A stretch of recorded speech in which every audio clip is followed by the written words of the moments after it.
বিধায়ক অধিবক্তা আমিনুল ইসলাম সাহাব, সাধাৰণ সম্পাদক ৰাজনৈতিক তথা হোনাই সমষ্টিৰ সম্মানীয় বিধায়ক কৰিমউদ্দিন বৰভূঞা মহোদয়, দলৰ উপসভাপতি আৱল মজিদ সাহাব, সাধাৰণ সম্পাদক সিদ্দিক আলী ঠাকুৰীয়া ডাঙৰীয়াৰ লগতে কেন্দ্ৰীয় মহিলা মোৰ্চাৰ নেতৃবৃন্দ আৰু জিলা মহিলা মোৰ্চাৰ নেতৃবৃন্দ।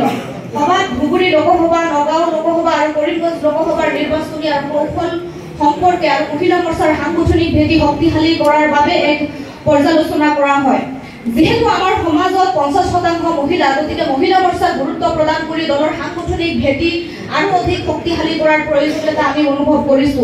কেন্দ্ৰীয় মহিলা মোৰ্চাৰ জিলাসমূহ পৰিভ্ৰমণ কৰি আমি উপলব্ধি কৰিছো যে দলৰ মূল সমিতিয়ে সাংগঠনিক কাৰ্যত কেন্দ্ৰীয় মহিলা মোৰ্চাক আৰু জিলা মহিলা মোৰ্চাক যিমানখিনি গুৰুত্ব প্ৰদান কৰিব লাগিছিল সিমানখিনি গুৰুত্ব প্ৰদান কৰা নাই।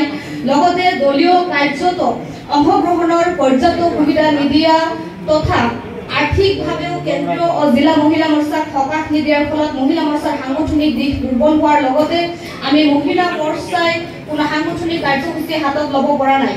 আশা কৰোঁ অনাগত দিনত দলৰ কেন্দ্ৰীয় সমিতিৰ সুদৃষ্টিত এনেধৰণৰ সকলো সমস্যাই সমাধান হৈ উঠিব।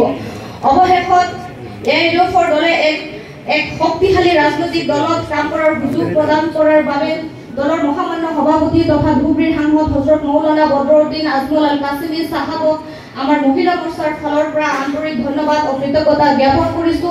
পৰিশেষত সাধাৰণ সম্পাদকসকলক বিশেষকৈ হাফিজ বছিৰ আহমেদ সাহাব, আমিনুল ইসলাম সাহাব আৰু কৰিমউদ্দিন বৰভূঞা সাহাবৰ সহায় আৰু নিৰ্দেশনাৰ বাবে কৃতজ্ঞতা জ্ঞাপন কৰিছো।